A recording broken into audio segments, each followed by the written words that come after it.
Salut amigo, j'espère que tu vas bien, j'espère que tu passes une super journée. Et aujourd'hui, nous allons parler un petit peu des pensées.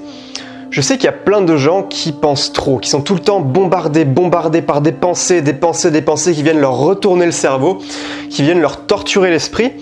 Et c'est vrai que ça peut être très fatigant. Ça peut être très fatigant sur le long terme de ne pas réussir à faire de pause, à faire de break, à avoir un esprit calme, un esprit apaisé, parce que tu es tout le temps dérangé par tes pensées qui fusent de tous les côtés. Et ça peut être vraiment très fatigant à la longue, et c'est une situation que je connais parce que j'ai eu des périodes comme ça pendant lesquelles je pensais beaucoup. Aujourd'hui ça va un petit peu mieux, tu vois, aujourd'hui j'arrive à avoir des moments un petit peu plus dans le moment présent. La méditation ça m'a beaucoup aidé, on en reparlera, je te reparlerai des méthodes pour moins penser. Mais je comprends tout à fait voilà, qu'il y a des personnes qui puissent avoir envie de moins penser. Cela dit, je précise quand même que penser, c'est tout à fait normal. Penser, c'est pas quelque chose de négatif, c'est juste l'excès de pensée qui est mauvais. Comme l'excès de n'importe quoi est mauvais de toute façon.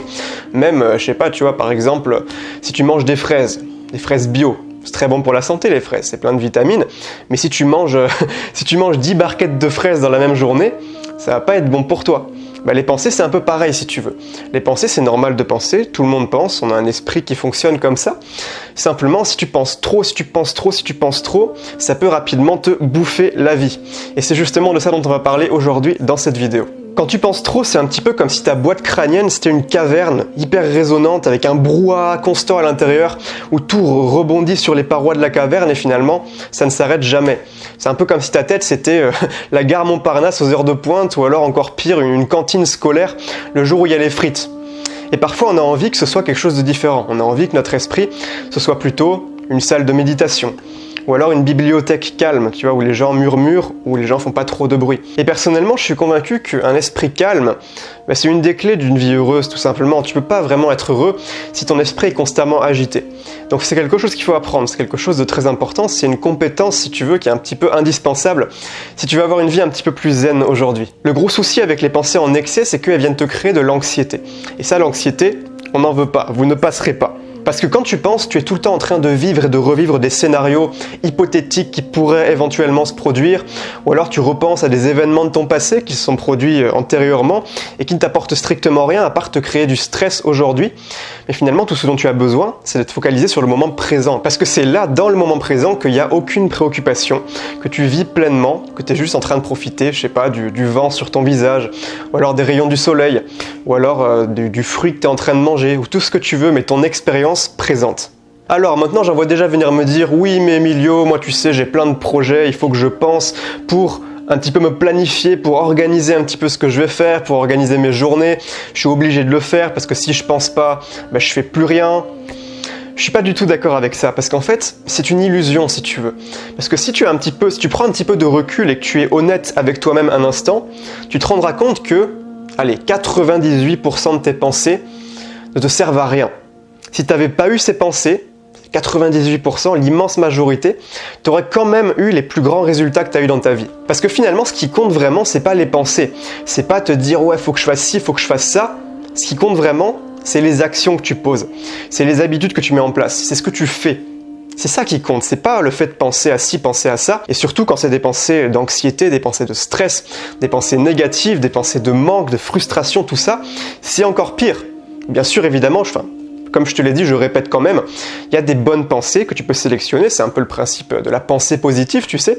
Donc c'est super cool, la pensée positive, ça te permet d'avoir un état d'esprit positif au quotidien. Ça demande d'être conscient de ces pensées pour éliminer les pensées toxiques et garder seulement les pensées constructives, les pensées utiles, les pensées positives tout simplement. Maintenant, je vais te donner mes petites techniques qui m'ont aidé, en tout cas personnellement, je ne sais pas si ce sera aussi utile pour toi, mais en tout cas je tenais à partager ça aujourd'hui dans cette vidéo. Les techniques qui m'ont aidé à gérer mon anxiété et à penser moins. Alors, la première technique, c'est un petit peu la plus évidente, c'est la méditation. La méditation, je sais qu'il y en a qui sont un petit peu sceptiques, qui ont déjà essayé, qui ont l'impression que c'est pas forcément pour eux, mais la méditation, c'est vraiment puissant. Simplement parce que quand tu médites, qu'est-ce que tu fais ? Quand tu médites, tu apprends à te focaliser sur le moment présent. Et c'est précisément dans ce moment présent que les pensées n'existent pas. Alors bien sûr, avec l'entraînement, tu penseras de moins en moins. Au début, c'est tout à fait possible pendant ta méditation que les pensées viennent de partout. Mais c'est normal, il faut bien commencer par là. Regarde, par exemple, quelqu'un qui veut devenir sportif de haut niveau, de la même façon, il y a bien un moment où il a dû commencer. Je sais pas, quelqu'un qui veut devenir basketteur pro, tu vois, qui veut jouer à la NBA, tout ça. Et bien au début, tu sais, quand il a commencé le basket, il a fallu qu'il se rate plein de paniers avant de commencer. Il a fallu qu'il soit une merde au début pour petit à petit s'améliorer, jusqu'à devenir un basketteur pro. Et toi, ça fonctionne exactement de la même façon avec la méditation. Faut bien que tu commences. Au début, ça se passera probablement pas comme tu l'imaginais, à moins que tu sois lucide sur le fait que dès le départ, ça va être assez difficile. Mais en t'améliorant, en faisant un petit peu tous les jours, tu vas rapidement réussir à calmer le flux de tes pensées. Alors, je vais pas t'expliquer en détail comment faire la méditation, parce que j'en ai déjà parlé à peu près 74 213 fois. Mais voilà, concrètement, ce que tu peux faire, c'est simplement observer ton souffle, respirer lentement, profondément, et te focaliser là-dessus. Et tu verras que même si au début ça peut paraître compliqué, avec le temps, ça deviendra de plus en plus simple et de plus en plus évident pour toi. Ensuite, qu'est-ce que je pourrais te donner comme deuxième conseil ? Un deuxième conseil qui m'aide beaucoup, qui m'a beaucoup aidé, c'est de te vider la tête sur papier. Ce que tu peux faire tout simplement, c'est quand tu te rends compte que tu es en train de te faire harceler par des pensées, que tu as peut-être des idées qui fusent de tous les côtés, ce que tu fais, c'est que tu prends un papier, un crayon et tu écris. N'importe quoi, on s'en fout, même des trucs complètement inutiles, tu te vides la tête comme ça. Et je peux te dire un truc, c'est que ça marche très bien. Enfin, pour moi en tout cas, ça a très bien marché, j'ai fait ça pendant très longtemps. Aujourd'hui d'ailleurs, je le fais toujours, un petit peu moins qu'avant, mais quand même, des fois ça m'aide beaucoup. Quand j'ai l'impression d'avoir plein de trucs à faire sortir de ma tête, je les mets sur papier. Et je peux te dire un truc, c'est qu'après, une fois que j'ai fait ça, je me sens beaucoup plus apaisé. Donc, bon, je sais qu'il y en a qui vont être un peu dubitatifs, qui vont me dire mais quelle est cette sorcellerie? D'où tu sors ça, Emilio? Qu'est-ce que tu racontes là? Bon, si tu me crois pas, teste, c'est tout, tu vois, teste, si ça marche pas, au pire, qu'est-ce que t'auras perdu? Franchement, t'as absolument rien à perdre là-dedans, donc teste, tu vois, tu peux tester.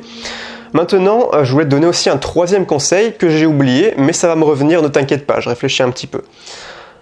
Ah oui, ça y est. En fait, ce troisième conseil, tu vas me dire oui, mais Emilio, c'est un petit peu comme la méditation.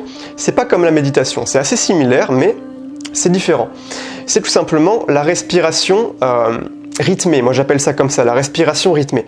Bon, la méditation, c'est tu vas observer ta respiration. Et la respiration rythmée, c'est tu vas respirer selon certaines séquences. Je vais m'expliquer. En fait, par exemple, moi, ce que j'ai l'habitude de faire, ce que j'aime bien faire, je le fais pas tous les jours, mais je le fais quand même assez régulièrement, c'est un exercice que conseillait Tony Robbins. Donc, je sais pas, je pense que tu connais quand même Tony Robbins, c'est un grand coach américain, mondialement connu, milliardaire, tout ça. Bon, beaucoup de gens, je pense, connaissent Tony Robbins, et c'est un truc que j'avais lu dans un livre de lui, justement, et qui m'avait pas mal marqué, que je fais toujours aujourd'hui, c'est de respirer avec un rythme 1, 4, 2. En fait, ce que tu vas faire, c'est inspirer pendant un temps. Un temps, ça peut être ce que tu veux. Ça peut être par exemple 8 secondes. Moi, je fais comme ça. Je fais un temps, pour moi, c'est 8 secondes. Mais pour commencer, pour toi, un temps, ça peut être 5 secondes. Ou alors, si vraiment t'es chaud, tu vois, si t'es chaud, si tu fais de l'apnée et tout, ça peut être 10 ou 15 secondes, j'en sais rien. C'est à toi de tester. Mais voilà, faut pas non plus que ce soit trop inconfortable. Et en gros, tu vas inspirer pendant un temps. Donc, pour moi, 8 secondes. Ensuite, tu vas retenir la respiration pendant 4 temps. Donc, moi, ça fait 4 x 8, 32 secondes. Putain, je suis bon en calcul mental, je suis chaud aujourd'hui. Et enfin, tu vas expirer pendant 2 temps, donc moi ça fait 2 x 8, 16 secondes. Pour ça, tu peux utiliser une application vachement bien que personnellement j'utilise et que je te recommande, qui existe, je sais pas si elle existe sur iPhone, mais en tout cas sur Android elle existe, c'est Prana Breath. Je te l'écrirai là parce que, bon, je pense que mon accent anglais est un petit peu pourri, mais voilà, après sur iPhone, tu dois peut-être, si elle n'existe pas, tu peux peut-être trouver l'équivalent. Au passage, là je me rends compte qu'il y a le soleil qui vient comme ça, tu vois, il y a beaucoup de soleil, et ça altère un petit peu probablement la qualité de l'image, donc toutes mes excuses pour la qualité qui ne doit pas être optimale. Alors, toujours par rapport à la respiration, tu dois te demander, mais qu'est-ce que ça va faire, qu'est-ce que ça va m'aider de respirer comme ça sur un rythme précis? Mais en fait, ça va t'obliger à te focaliser sur la respiration, tout simplement. Et le truc, c'est qu'en faisant ça, tu vas arrêter de penser automatiquement, parce que tu seras concentré sur quelque chose. Tu sais, quand tu es en train de faire un truc, je sais pas, par exemple, si tu as une passion, si tu aimes jouer du piano, on va dire, tu aimes jouer du piano, quand tu fais du piano, tu es dans le flow. Quand tu fais du piano, tu penses pas, tu penses que à faire du piano. Tu es vraiment dans l'action, si tu veux. Eh bien, c'est un petit peu la même chose si tu veux en respirant, c'est-à-dire que tu vas te focaliser sur une action, sur une tâche qui est de respirer lentement, en respectant un certain rythme. Le rythme, t'es pas obligé de prendre le 1-4-2, tu peux faire un petit peu ce que tu veux, mais celui-là est pas mal, c'est recommandé par Anthony Robbins, donc moi je dis pourquoi pas. Mais voilà, tu vas te focaliser sur ta respiration et tu vas te rendre compte que ce sera difficile de penser, et tu verras que peut-être après 10 minutes, moi je te recommande de faire ça pendant 10 minutes, c'est pas mal, ou 5 minutes si tu veux commencer, si t'as pas trop le temps, mais 10 minutes c'est bien. Tu verras qu'après les 10 minutes, ton esprit sera beaucoup plus calme. Parce que justement, tu auras pris l'habitude pendant ces 10 minutes de ne plus penser, et comme tu auras cassé le flux de tes pensées, tu auras fait un break, tu seras beaucoup plus zen. Tu t'en rendras compte, donc je te laisse expérimenter, mais moi quand je suis un petit peu anxieux, quand j'ai tendance à beaucoup penser, je fais ce petit exercice qui m'aide beaucoup, donc tu peux le tester. Alors, petit récapitulatif rapide de la vidéo, les 3 petites astuces qui peuvent t'aider pour moins penser, c'est la méditation, donc ça c'est une super habitude qui t'aidera aussi dans plein d'autres domaines de ta vie, ça tu peux me croire. Le deuxième c'était quoi ? Écrire. Le deuxième, c'était l'écriture, c'était mettre tes idées sur papier, te décharger la tête un peu, comme si ta tête c'était un peu une poubelle, il y avait plein de pensées indésirables, et du coup tu vas décharger ça sur papier. Tu peux faire ça le soir pour t'endormir, si tu penses trop avant de t'endormir le soir, c'est une très très bonne idée de faire ça. Et enfin, troisièmement, la respiration séquencée, la respiration rythmée.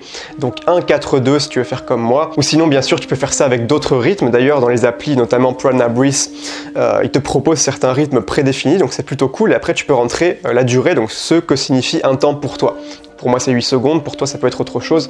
Tu peux commencer avec 5 secondes par exemple si t'as pas une capacité pulmonaire de fou. Voilà pour cette petite vidéo, j'espère qu'elle t'a plu. Si c'est le cas, tu peux me rejoindre sur Facebook ou sur Instagram. Je publie régulièrement des contenus qui sont un petit peu différents de ce que je fais sur YouTube. Donc si tu veux en avoir plus, tu peux simplement me suivre, les liens sont dans la description, t'as juste à cliquer. Et sur ce, moi je te souhaite de passer une excellente journée. Je te dis à la prochaine, on se retrouve très bientôt dans une toute nouvelle vidéo. Ciao!